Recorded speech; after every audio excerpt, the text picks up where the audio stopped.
Hello everybody, it's me, Nate, aka Devil Dog, and I'm back with a new game review. This time I'm reviewing the just released Yooka-Laylee.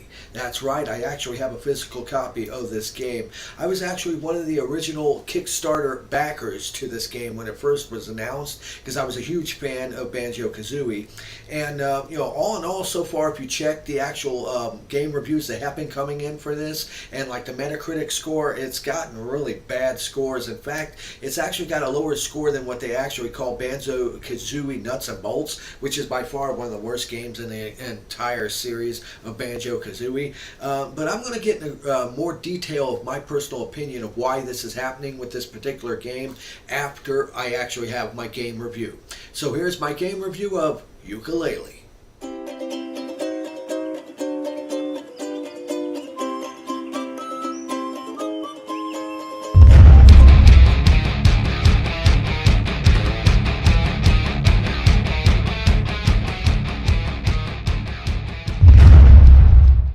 Hello everybody, it's me, Nate, aka Devil Dog, and I'm back with a new game review. This time I'm reviewing the just released Yooka-Laylee on PlayStation 4. It was developed by Playtonic Games and published by Team 17 and has been released on Linux, the Mac OS, Microsoft Windows, the PS4, Xbox One, and a digital download-only version for the Nintendo Switch. This game had quite a starting to it, and originally it was founded by several members that originally from the Rare team that made all the original classic games, and they started a Kickstarter on May 1st of 2015, which I was a backer of, and they had reached their goal of over $1 million in less than 21 hours. Now, the overall plot of this game is your whole point is to stop a character named Capital B and Dr. Quack from stealing all the world's books and converting them into pure profit. Yeah, it sounds like something from episode of South Park, if you ask me. Socks, underwear, underpants gnomes, profit. Yeah. Now, one thing I thought was really kind of cool is the original Banjo-Kazooie used a lot of banjo music. This one uses Yooka-Laylee music, which I thought was kind of neat. And this is considered to be a spiritual successor to banjo. But so far, I would say it's not really a successor, but a run-of-the-mill like reboot remake sort of thing. Now, as you progress through the game in these giant 5 open worlds, you go around collecting these items called pages, which are pretty much pages out of the books, and quills. And the quills pretty much are their equivalent of the musical notes that you would gather in banjo. Now, the pages and quills you use as currency with different characters to unlock other levels. You use the pages to unlock other levels and also to expand the levels. And you use the quills to pretty much buy new different moves. You get different abilities throughout the game, and so far my favorites have to be the Sonar Blast, which makes invisible platforms appear and also helps you find like hidden abilities. Sky Soaring, which is the equivalent of being able to fly.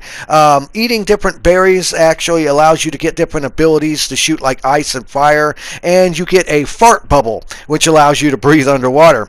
Now, most of all these moves that you get uses a meter that have to be filled by either eating butterflies, which you also use to get your health back. And as you get through, you get different things as you get to go through the game. You get play coins. There's normally one hit in each level, and they unlock the arcade style games. There's like these areas you'll go, and it's kind of annoying, but it's like this gigantic arcade games with this robot dinosaur, pixelated guy, and you talk to him, and as long as you find one of these coins, you're able to use it to play a pretty much their version of an old arcade classic style game. That's the play coins. Then the pages are, like I said, pages from the book that you collect. Once you get enough of them, you can use them to expand the current level you have to make it larger, or use them to actually unlock a new level altogether. Then there's these items called Mollycools in them, and you give them to an octopus guy, and they allow you to transform into different abilities and be able to talk like certain plants and be able to progress the story as you go through. There's also 5 in each level of these guys called Ghost Writers. Were pretty much the original writers of the books, the pages in the book, and they ended up dying. And if you find all of them, all 5 of them, You get a pagey as well. Then you also get power extenders, which are basically nothing more than ways to extend your life or stamina bar, and also a butterfly heart collectible, which also increases your overall health meter. Now, as I played through it, you also get these items called Platonics, which you can unlock, which are modifiers that you purchase from a virtual vending machine that is alive, and you can only access, I think, one or two of them at a time, but they're equivalent of like, okay, do this to make you jump higher, do this to run a little faster, stuff like that. Now, one thing that does return that I'm not a fan of is right before the final boss, there is a big quiz show type level you have to do, very similar to the first Banjo-Kazooie, which actually I couldn't stand. I absolutely fucking hated that, and I'm not a fan of that returning. And since a lot of the creators of this also did work on Donkey Kong Country as well, it does have these 2D, quote, 2D, 3D style minecart rides, which can kind of be a major pain in the ass, honestly. Now, it also has an odd thing they added since they were able to reach several of their goals on the Kickstarter campaign, to where they did add in like mini games. There's like 8 different mini games that you can play co-op online against people. But now, as you play through the game, there are 5 main levels that you unlock as you go through. The first one is Tribal Stack Tropics. The second one is Glitter Glaze Glacier. The third one is Moody Maze Marsh. The fourth one is Capital Casino, and the last one is Gallon Galaxy. Now, as long as you have enough pages in your item screen, you can go to any of these in the main central hub and unlock them and do them in any order. So that's really kind of nice.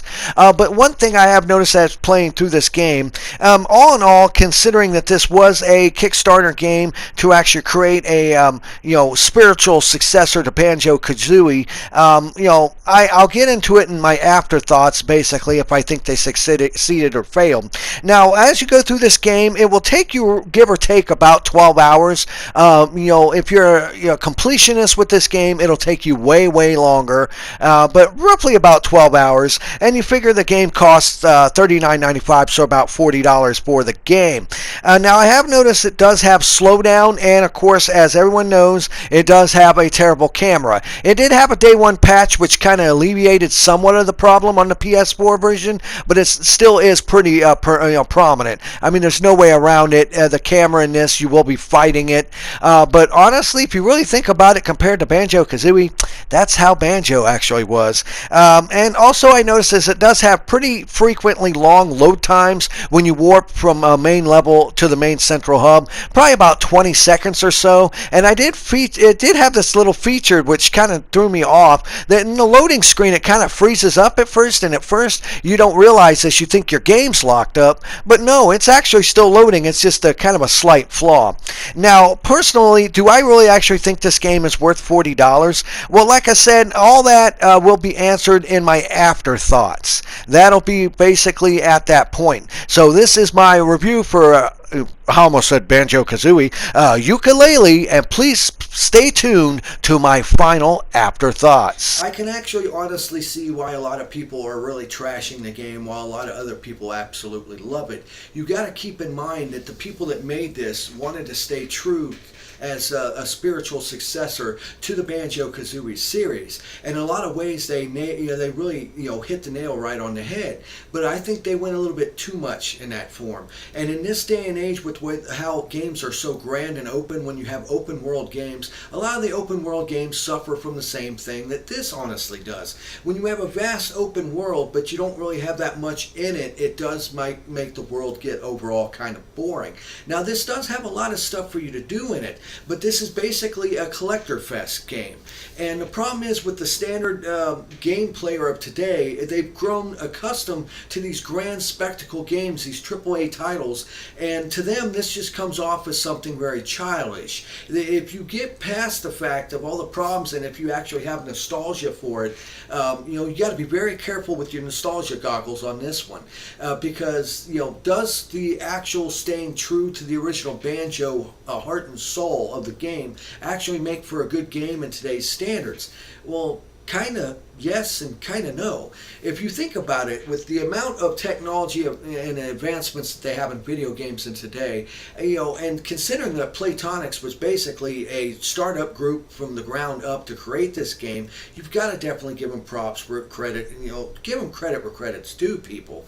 In all, it's not a full price game either. Right now, it's at $40, and that's just for the actual physical version. You can get it a little bit cheaper digitally, and all in all, it's like a 12-hour game. There's a lot of AAA titles out there that are way less in terms of quality and maybe just better graphics, and people love them more. And I think the main reason is with this, unless you're like a super diehard fan and you really want to go in with nostalgia on this game, you're going to find yourself utterly disappointed with it. I mean, the graphics are fantastic. The music is great. The voice acting, which there is none, is these annoying sounds. I fucking hated that stuff all the way back in the original Banjo-Kazooie. And the problem is, in this day and age, it's almost like a copy-paste sort of thing in a new open-world environment and design, but it still does have the problems with it that the original had. The camera is atrocious. It does have, I haven't really noticed too many graphical glitches, but overall there are some load time issues, and there is some definite stutter from here and there. That, I think the PC version got it at 60 frames a second, while the consoles it's locked at 30, which that's not really necessarily a bad thing, but you can definitely see nowadays how that can lead to some problems. All in all, do I really think that this game is really getting the ratings it deserves? No, I don't. Because if you really put yourself in the shoes of what the creators had planned for this, where they wanted it to be Banjo-Kazooie, but in the modern day, they nailed it. They got it perfect. I mean, let's be honest. The overall characters, the way the characters are animated, but they don't lip sync or nothing, but the little characters on the top screen do, that's straight Banjo-Kazooie right there. The overall Collector Fest, that's originally what the games were, because they came from a time when they didn't really have these overarching structures of levels like the newer games do. And I can definitely see why that would actually steer a lot of people away, or a lot of people would get bored with this game. And I definitely respect anyone's opinion if they don't like this game or not. I personally absolutely love it because I went in knowing what the game was going to be from the ground up. I knew it was going to have intentional shortfalls just because of the way the game was being designed, and I made sure to pretty much overlook them because that's basically what they were going for. And the problem is yes, in this day and age, they should have taken the time. They should have possibly gotten more money and actually added to the game to improve upon the problems that it has. But all in all, if you really think about it, you do get your money's worth with this game. And I'm not saying that just because I'm a backer. I'm saying it because, honestly, if you hold this right next to the original Banjo-Kazooie, while the character development department is flawed as well, all in all, it doesn't have nowhere near as many levels, but the levels overall size are much grander. So it actually breaks down to be roughly about the same amount of gameplay. And on top of that, it's about the same amount of time it takes you to beat it as the original Banjo. I just wish in the long run they would actually attempted to make a modernized version, but that's not what this actually is. This is pretty much not a modernized version, but a modern day version. So please keep that in mind when you actually think about playing this game. Is it worth a rental? Most certainly, most certainly. Is it worth a purchase? Only if you know what you're getting into and you love the original Banjo-Kazooie. Just keep that in mind when you pick it up, that this is going to have the same shortcomings, same level design aspects and everything of the original, but this time with better graphics and larger worlds. That's really all this is better graphics and a larger world. And all in all, you got to give them credit though. They plan on coming out with more DLC for this game.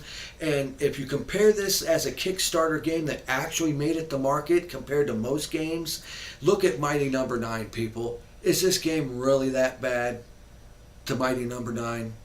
At least this actually ended up being what they said it was going to be. I mean, yeah, if you get bored easily with it, that's fine. This is not going to be for everyone. But all in all, I am enjoying the hell out of this. I actually really do like this game. I'm glad they made it, but I would like to see, if they ever plan to make another game, that they focus on making a new modern version. You know, better controls, you know, overall just better level design and stuff like that. Because through and through, this is Banjo-Kazooie, but with not as much of the heart and soul in it.